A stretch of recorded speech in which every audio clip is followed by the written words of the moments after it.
Hey, what's up everybody, welcome back to the channel everyone, and আজকে আমি কথা বলতে চাচ্ছি খুবই ইন্টারেস্টিং টপিক নিয়ে। মূলত আজকে আমি কম্পেয়ার করব দুটি সিপিইউ কে, আর এটি বাংলাদেশের মেইন স্ট্রিম প্ল্যাটফর্মে খুবই popular, which is Ryzen 5 5600G, অপরটি হচ্ছে Core i5 12400 অথবা F।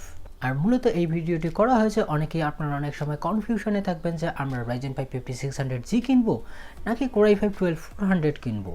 আর লিটারেলি এমনও কেউ আছেন মার্কেট থেকে ঘুরে আসেন, অর্থাৎ আপনারা মার্কেটে চলে গেছেন, তবু এই দুটি চিন্তায় আপনি আবার ফেরত এসেছেন যে কোনটা কিনলে আমার জন্য বেটার হবে। ওয়েল, তো আপনাদের কনফিউশন দূর করার জন্য নিয়ে এসেছি সুপার সলিড একটি ভিডিও, তাই শেষ পর্যন্ত দেখবেন, জানতে পারবেন অনেক কিছুই এবং ডিসিশন মেকিংয়ে আপনাকে অনেক হেল্প করবে।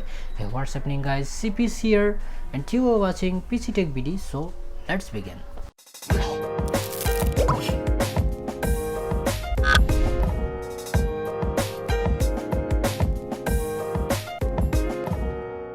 তো বন্ধুরা, আমরা যদি বর্তমান সময়ে বাজেট বা মিড রেঞ্জ ক্যাটাগরির পিসি বিল্ড করতে চাই, তো আমাদের মাথায় Core i5 অথবা Ryzen 5 এর কথা চিন্তায় আসে। আর আপনারা কোনগুলো নেবেন, অবশ্যই আগেরগুলো তো নয়, তাই লেটেস্ট যাতে নিতে চান এবং সব কিছুই প্ল্যাটফর্ম থাকবে নতুন, আর সবসময় কিন্তু আমি এটির সাপোর্ট করেই আসি। মূলত এই সিপিইউ দুটিকে কম্পেয়ার করার কারণ হচ্ছে এই সিপিইউ দুটো অলমোস্ট কাছাকাছি প্রাইসিং এর সাথে আসে, আর যে পারফরমেন্স অফার করে, কেউ আবার গ্রাফিক্যাল পাওয়ার ভালো অফার করে, কেউ আবার প্রসেসিং পাওয়ার। আর এই কারণে অনেকেই কনফিউজ হয়ে থাকেন যে আসলে আমার জন্য কোনটা বেস্ট হবে। তো সেটি জানতে গেলে অবশ্যই আপনাকে ডেডিকেটেড ভাবে সিপিইউ গুলোকে জানতে হবে। আর সবচেয়ে মজার বিষয় হচ্ছে, দুইটা সিপিইউ রে আমি ডেডিকেটেড ভিডিও বানিয়েছি, চাইলে আপনারা আই বাটনে গিয়ে দেখে আসতে পারেন, অথবা লিংক ডেসক্রিপশনে দেওয়া থাকবে, সেখান থেকেও চাইলে দেখে আসতে পারেন।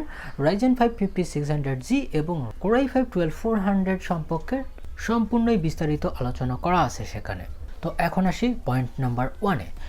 আপনি যদি একজন গেমার হয়ে থাকেন, অর্থাৎ আপনি গেমিং করবেন, আপনার গ্রাফিক্স কার্ড কেনার মতো অ্যাবিলিটি নেই বর্তমান সময়ে, আর পরবর্তীতেও আপনি একটা ভালো গ্রাফিক্স কার্ড কিনতে চান না, ক্যাজুয়ালি চালাতে চান, আপনি ফ্রিল্যান্সিং করবেন, আপনি ফটো বা ভিডিও এডিটিং করবেন এবং শখের বসে কিছু গেমস খেলবেন, ওল্ডার টাইটেল বা নতুন যেগুলো আসছে, ইভেন কিছু স্পোর্ট টাইটেল, তো সেক্ষেত্রে আপনার জন্য ভালো অপশন হতে পারে Ryzen 5 5600G। কেননা এই সিপিইউটির প্রাইস অনেকটাই কমে গেছে, অর্থাৎ আমরা প্রথমে যেটা আশা করেছিলাম এবং এসেছিল তার চেয়ে অনেক কম হয়েছে। আপনি এটা অলমোস্ট 23 থেকে 24,000 টাকার প্রাইস রেঞ্জের মধ্যে কিনতে পারেন, বিভিন্ন জায়গায় বিভিন্ন প্রাইস। অপরদিকে সবকিছুই অ্যাপ্লাই হচ্ছে, আপনি একজন ফ্রিল্যান্সার অথবা আপনি ভিডিও এডিটিং এর কাজ করবেন, ফটো এডিটিং এর কাজ করবেন, ইভেন আপনি ছোটখাটো নন গ্রাফিক্স ইন্টেন্সিভ কাজ করতে চান, তো সেক্ষেত্রে আপনার জন্য এবং আপনার দরকার খুবই ভালো মানের প্রসেসিং পাওয়ার, তো সেক্ষেত্রে আপনি Core i5 12400 এর দিকে যেতে পারেন।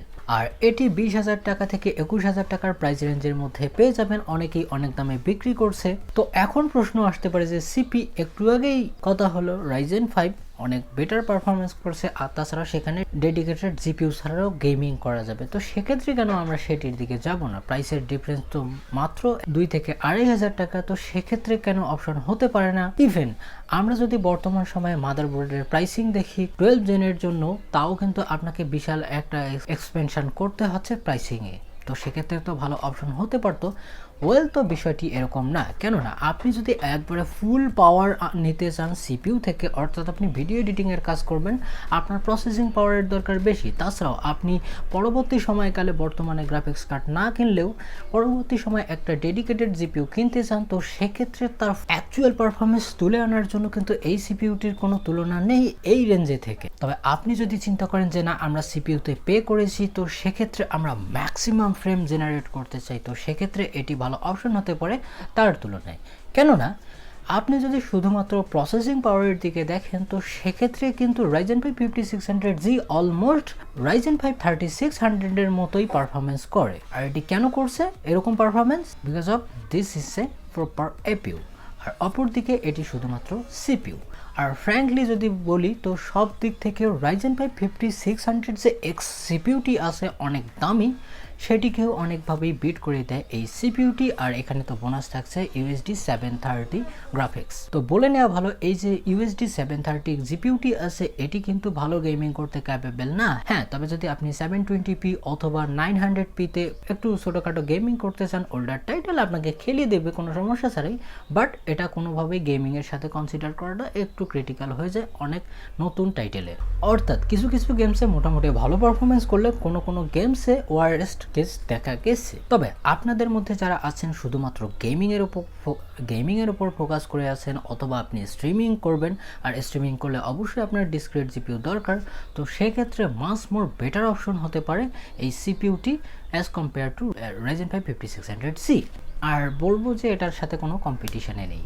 তবে এখানে ভালো গেমিং করতে না পারলেও অবশ্যই আবারও বলবো ইউএসডি 730 কথা, কেননা এটিতে যা মিডিয়া ইঞ্জিন আছে এটি অনেক কাজে। অর্থাৎ আপনি অ্যাডোবি প্রিমিয়ার প্রো খুলুন অথবা আপনি ফটোশপে কাজ করুন, আপনাকে মোটামুটি একটা এক্সেলারেট দিয়ে দিবে, অ্যান্ড আপনি এটাতে প্রপার 4K তে মাল্টিপল এবং হাই বিট রেটের ভিডিও নিয়ে কাজ করতে পারবেন, ইভেন অনেক কমপ্লেক্স ইফেক্টের সাথেও। আর গেমিংয়ে কীরকম পারফরমেন্স করছে এটি অর্থাৎ অলমোস্ট Ryzen 7 5800X এর কাছাকাছি পারফরমেন্স দিতে সক্ষম। তাই আপনি চিন্তা করুন যে কতখানি এটা পাওয়ারফুল হয়েছে।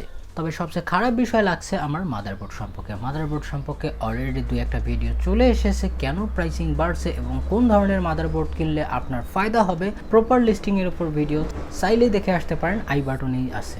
আর যদি কথা বলেন ফ্ল্যাগশিপ প্রিভিয়াস জেনারেশন রাইজেন সিপিইউর কথা, তো সেক্ষেত্রেও সব গেমসেই অলমোস্ট বিট করে দিতে সক্ষম এই সিপিইউটি। অপরদিকে একটু প্রসেসিং পাওয়ার কম থাকলেও উইদাউট ডিসক্রিট জিপিইউ আপনাকে গেমিং করে দেওয়ার মতো ক্যাপেবল একটি এপিইউ হচ্ছে Ryzen 5 5600G। আর ওভারঅল যদি আপনি প্রাইসিং এর দিকে চিন্তা করেন, মাদারবোর্ড এবং সিপিইউ সম্পর্কিত, তো দুইটাই যদি একসাথে কলাপস করে দেন তো প্রায় অলমোস্ট সেম হয়ে যায়। অর্থাৎ সিপিইউর এর দাম বেশি থাকলেও এর একটু মাদারবোর্ডের প্রাইস তুলনামূলকভাবে কম। অর্থাৎ প্রাইসিং এর ক্ষেত্রে যেই লাউ সেই কদু, কোনো তফাৎ নেই। তবে অনেকটা সময় দেখলেন যে আমি ইন্টেলের ফেভার করলাম, এখানে বিশেষ কিছু কারণ আছে। কেননা কয়েক মাস পরেই কমে যাচ্ছে গ্রাফিক্স কার্ডের প্রাইস, অলমোস্ট কমতে শুরু করেছে, ড্রাফটিক্যালি অনেক কমেছে। আর তাছাড়াও বাজেট কিছু গ্রাফিক্স কার্ড খুব মার্কেটে চলে আসছে অনেক পরিমাণে। তাই আপনি ভাববেন না যে আগের প্রাইসিংয়ে হবে, হ্যাঁ কমতে একটু দেরি হবে, কিন্তু বিলিভ মি প্রাইস কিন্তু মোটামুটি কমবে। হ্যাঁ, এমএসআরপিতে না আসুক, কিন্তু ওর যদি কাছাকাছি আসে অনেকেই কিনে ফেলবেন যদি কারো কাজ থেকে থাকে বা দরকার থেকে থাকে। তো এখন আসি কনক্লুশনে, আপনাদের কোনটা কেনা উচিত। আপনি যদি একজন ফ্রিল্যান্সার হয়ে থাকেন, আপনার ভিডিও এডিটিং শুরু করে আপনার ফটো এডিটিং এবং ছোটোখাটো গ্রাফিক্স ইন্টেন্সিভ কাজ থেকে থাকি, ইভেন আপনি পরবর্তীতে গ্রাফিক্স কার্ডের দরকার নেই এবং গেমিং হালকাভাবে করতে চান, তো সেক্ষেত্রে আপনার জন্য মাস মোর বেটার হতে পারে Ryzen 5 5600G। অপরদিকে আপনি পরবর্তীতে গ্রাফিক্স ইন্টেন্সিভ কাজ করতে চান, যদি নাও করেন তাও সমস্যা নেই, আপনার গ্রাফিক্স কার্ড ছাড়া গেমিংয়ের বেশি কিছু দরকার নেই, তো সেক্ষেত্রে আপনার জন্য বেটার অপশন হতে পারে Core i5 12400, সেটিও কিনতে পারেন। আর ওভারঅল আপনি যেটাই কিনুন না কেন, আপনি কোনোভাবে প্রতারিত হবেন না বা আপনার কোনো ডিল ব্রেকিং বিষয় হবে না, সবকিছুই কন্ট্রোলের মধ্যে থাকবে। এই ছিল আজকের বিষয়বস্তু। আই হোপ যে ভিডিওটি আপনাকে ভালো লেগেছে, যদি লেগে থাকে অবশ্যই একটা লাইক দিবেন। আর আজকের এই ভিডিওটি করার উদ্দেশ্য ছিল আপনাদের কনফিউশন ক্লিয়ার করার। আমি অনেক বড় করে ফেলেছি এই ভিডিওটিকে, আর সামনে আরও অনেক ভিডিও আসতে চলেছে গ্রাফিক্স কার্ড রিলেটেড, তাই মিস করতে না চাইলে এখনই সাবস্ক্রাইব করে রাখুন আর পাশে থাকা বেল আইকনেও প্রেস করে দেবেন। তো আজকের মতো এ পর্যন্তই, ভালো থাকবেন, সুস্থ থাকবেন, দেখাবেন নেক্সট ভিডিওতে। Bye bye.